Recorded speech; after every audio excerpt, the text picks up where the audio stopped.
Factorization by principle is the reverse of the expanding brackets, and usually is used for solving quadratic equations. So quadratic equations are the equations where we have the second power to the x.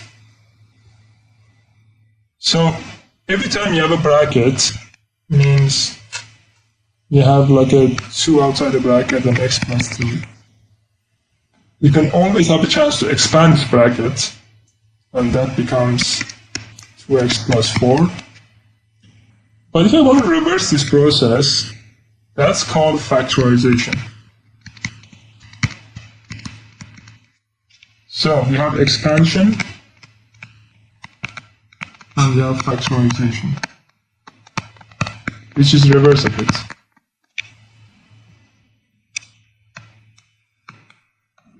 So every time you get rid of the bracket, you call it expansion. Every time you add bracket to your equations, that's called factorization.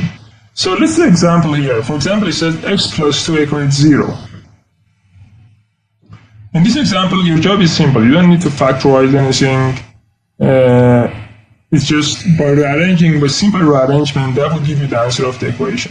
So we had this last week. Here, 5x plus 2 equals 0. If I take the plus 2 to the right, it becomes x equals minus 2.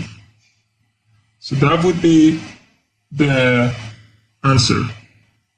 You just take the 2 to the right and you isolate the x, or you have the x separate on one side, and that x becomes minus 2. And if you want to test this answer, if I put the minus 2 here, if I put the minus 2 inside the equation here, it becomes minus 2 plus 2, 0. But not all the equations are this simple, especially when you're dealing with quadratic. Here's an example. See how it gets complicated. X squared plus 2x, and they ask you to solve this for 0. What's the highest exponent here? The highest exponent here is 2. So since the highest power of the x here is 2, that tells us this is a quadratic equation. And quadratic equations need to be solved through factorization. So, because if I just take this, I have this x squared plus 2x.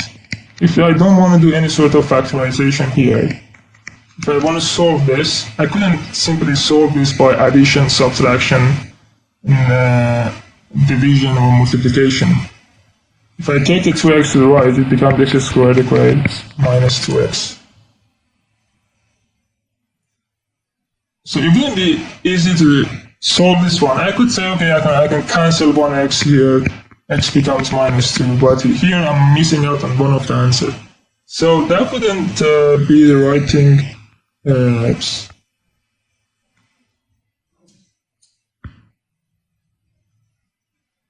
do here, because I need to factorize these two terms into the common term, and that will be the steps towards solving a quadratic equations. So in this exercise, we have x squared plus 2x. What's common in between these two is the term x itself. Because x squared is x times x. So it's x times x plus 2x. So obviously both of them have the term x in it. And that's the thing about factorization. We always look for the common term. And we take this common term and put it outside the bracket. What's common here is the x. What's common here is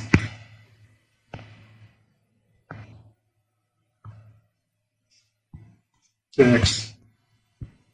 So I'm going to take this common term here and put it outside the bracket. Now, what remains from the first term if I take one x out? What remains is the x. If I take one x out here, it's x plus 2.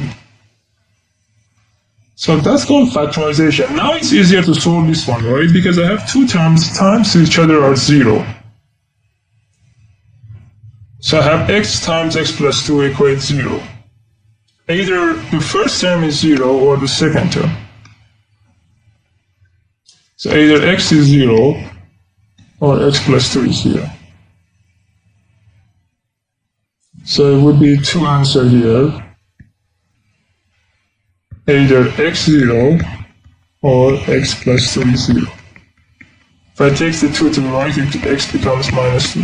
So this equation, quadratic equation, has two answers, x0 and x minus 2. You can test this one. If I can simply put the 0 and 2 minus 2 inside the equations, f0 becomes 0 squared plus 2 times 0, which is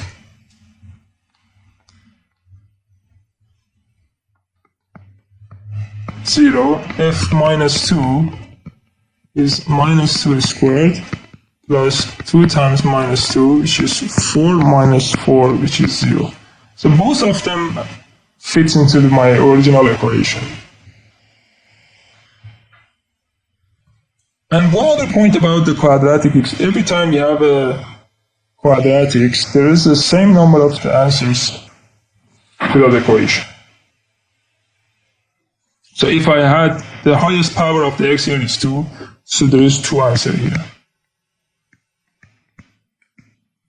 If my equation was x cubed plus 3x squared plus 2x plus 1, then there could be 3 answers. If I have x to the power of 4 plus 4x plus, there could be 4 answers. There could be, right? Not necessarily have to be. So there could be 4 answers depending on the highest power of the x in your equation. Let's give another example here. It says x squared plus 10x. Again, I could factorize. So again, every time you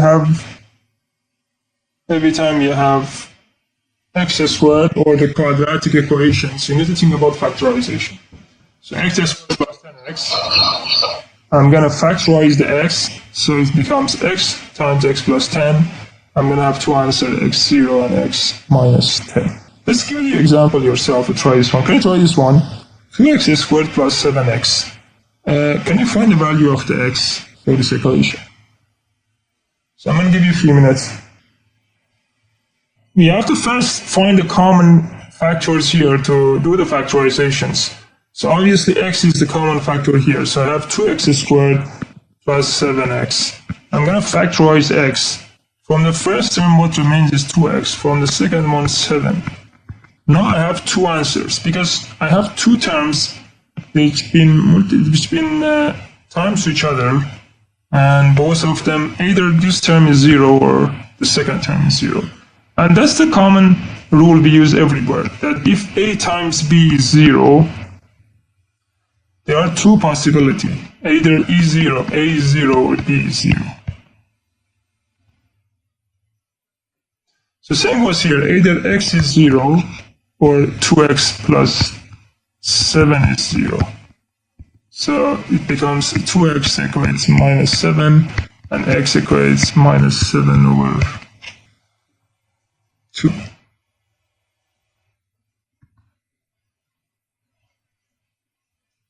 So let's see another approach to it. But sometimes the factorization is not as simple as the previous example. Sometimes you have a quadratics in the format of ax squared plus bx plus c. In those cases, then it becomes a bit more complicated. What we do is we try to find the factors of the two numbers, two integers, multiplying them to each other becomes a times c, and adding them to each other becomes b. Here's the example, 12x squared minus 20x plus 3. So first I'm going to find the multiplication of the a times c. So based on the format of ax squared plus bx plus c, in this example, a is 12, b is minus 20, and c is 3.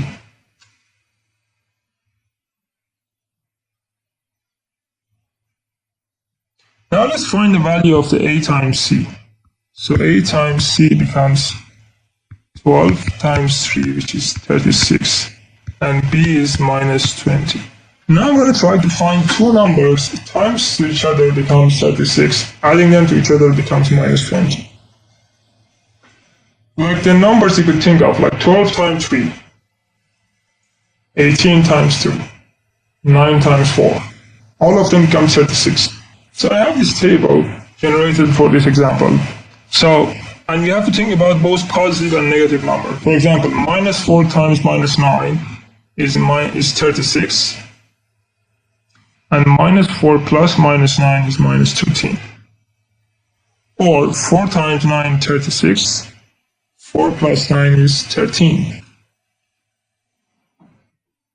Another example, 3 times 12 is 36, 3 plus 12 is 15. So the first three, they don't meet the old criteria. They meet the criteria about the A times C. They are 36, but adding them to each other gives me minus 13, which is not minus 20. Another one, minus 3 times minus 12, same.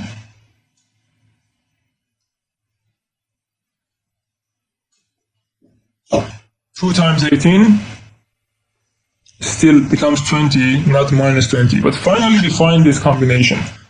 Minus 2 and minus 18 times to each other becomes 36, and adding them to each other becomes minus 20. So finally this combination meets the criteria. What would I do after that is, I'm going to break down this minus 20x into the two factors I just found.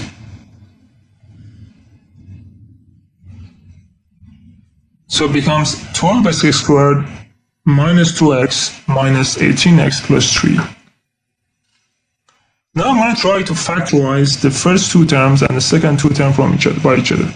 So 12x squared minus 2x, what's in common is 2 times x, because 12 is 2 times 6, so the common factor would be 2x. For the second two terms, minus 18x plus 3, 3 is the common term, or you could use minus 3. If you factorize for the first step, you end up with the same bracket, 6x minus 1. Now if I factorize the bracket 6x minus 1, finally that would give me 2x minus 3 times 6x minus 1. So the whole thing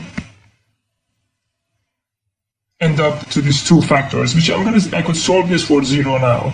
And like either the first bracket is 0 or second bracket, so answer would be x equals 3 over 2 or 1 over 6.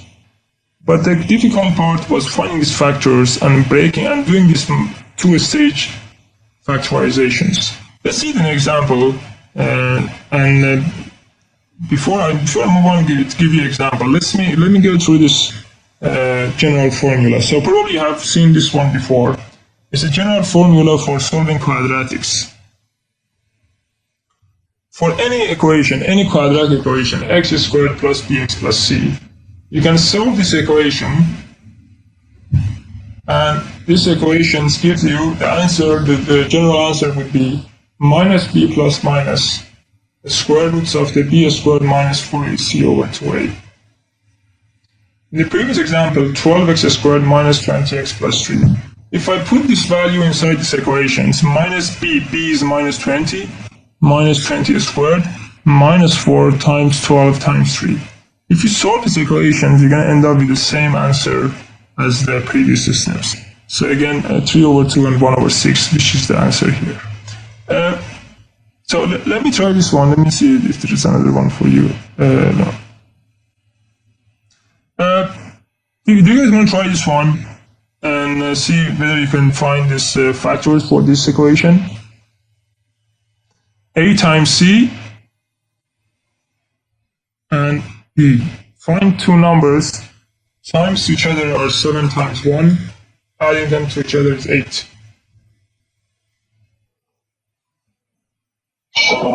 Seven on 1, right? Because if I write the x squared plus bx plus c, in this example, a is 1, b is 8, and c is 7.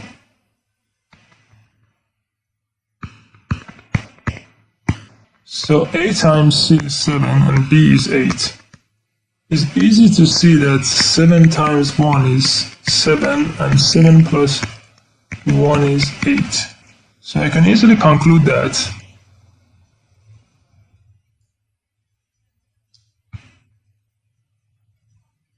and now I could break this down, right? So I can write x squared plus 7x plus x plus 7. Now I'm going to factorize first the first two terms and the second two terms. So first two terms, x is the common factor, it becomes x plus 7. Between these two, there is nothing common, so I'm just going to write this like this. Now you see the bracket x plus 7 repeats in both of them, so I can factorize the whole bracket x plus 7. So what remains is x plus 1, because if I remove this one, only 1 or nothing left. So if I go one more step now, if I solve these equations, x plus 7, x plus 1 equals 0, so either x plus 7 is 0, or x plus 1 is 0, which would be x equals minus 7, or x equals minus 1. Let's move on to another interesting facts about the quadratic equations. One interesting part is it's called perfect square. Perfect square means if I have the x plus 1 times to itself, or any bracket times to itself, that would give you a certain type of quadratics, which we call them perfect square because they've been created from timesing a bracket by itself. Here is the example, x plus 1 times x plus 1. So if you multiply these two, so if you remember how to do this operation, so x plus 1 times x plus 1, you have to use the FOIL rule and multiply every time from the first bracket to the second bracket. That becomes x squared plus 2x plus 1. You can try to do this operation for x plus 3, 3x plus 1, x plus y, but they give you a certain type of quadratics, which we could use this form of quadratics to solve some equations. And any perfect square sort of quadratics have these correlations or relationship between the coefficients. So if I have ax squared plus bx plus c, this could be a perfect square or may not, right? For example, if I have x squared plus 2x plus 2, this might not be a perfect square, but x squared plus 2x plus 1 is. So what's the correlation between coefficients? How can we tell a quadratic is a perfect square? There is this correlation needs to be met, and that's the c should be equal to b over 2 square root a squared. For example, it says whether x squared plus 4x plus 4, whether this is a quadratic or not. So I can test this. C, which is 4, equates b over 2 square root a squared, which is 4 equates to the power of 2 over 4.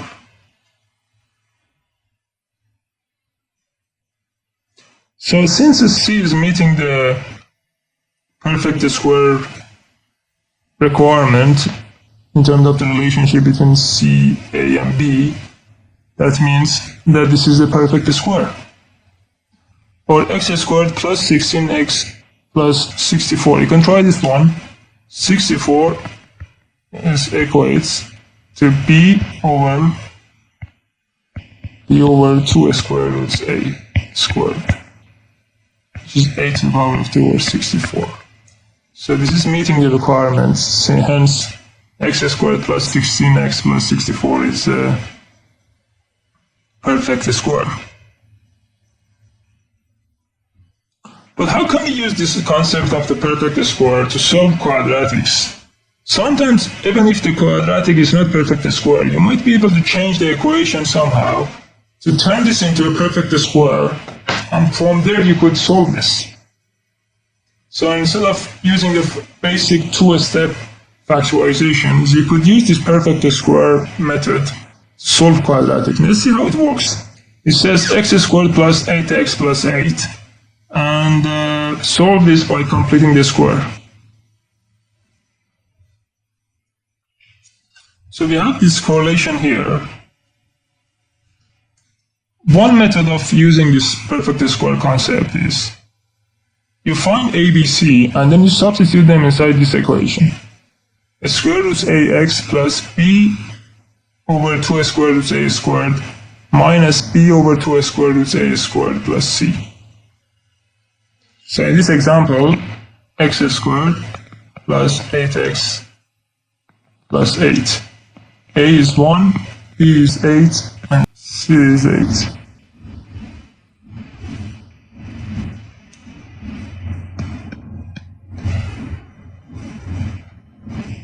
So if I substitute this value of the a, b, c inside this formula, I get the square root 1x plus 8 over 2 square root 1 to the power of 2 minus 8 over 2 square root 1 squared plus 8.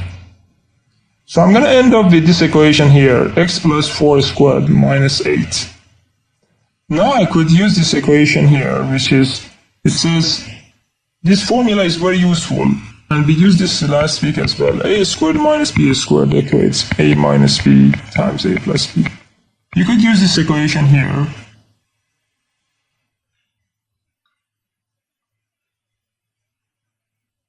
So in this example it would be x plus 4 minus the square root 8 times x squared x plus 4 plus the square root 8 equates 0.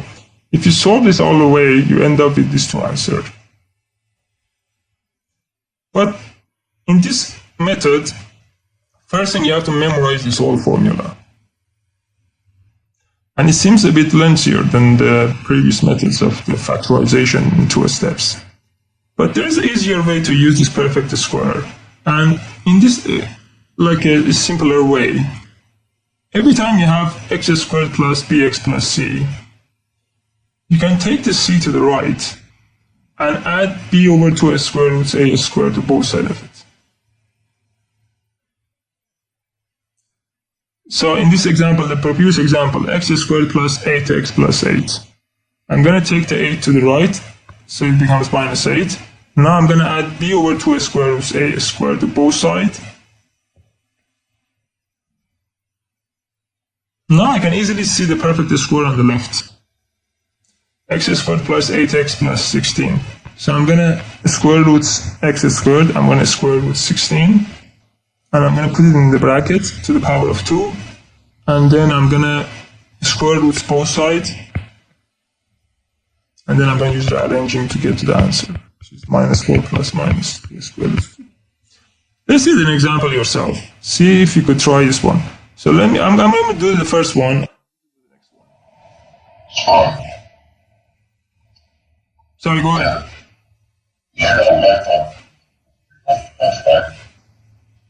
You would like to what?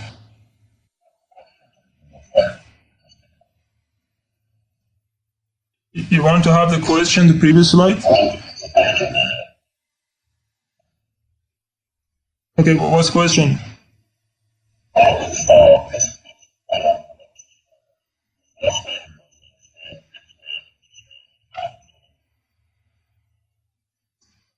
I'm not sure if I follow. What steps are you referring to? So x squared plus 8x plus 8 over 2 squared. Yeah. Yeah. So I'm just substituting this b over 2 squared with a squared. So b.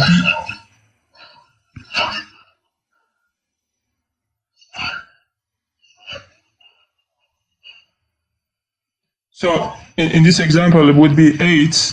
B is 8, so this is ax squared plus bx plus c. So b here is 8. 2 square root 8. 8 here is 1 to the power of 2. What I'm doing...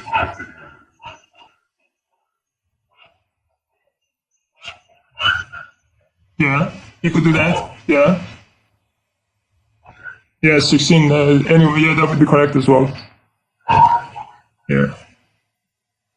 Okay, so if you do the example, it would be easier. For now, I'll just explain to you.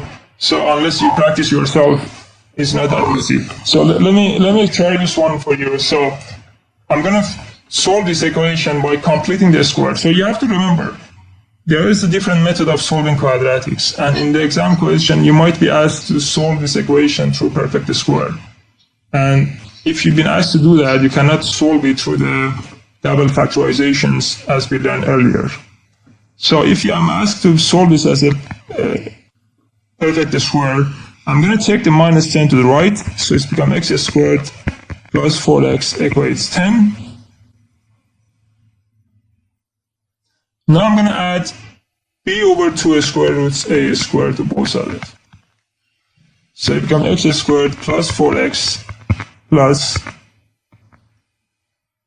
b over 2 square roots a. So it would be 4 over 2 square roots 1 squared. That's 10 plus 4 over 2 squared roots 1 squared.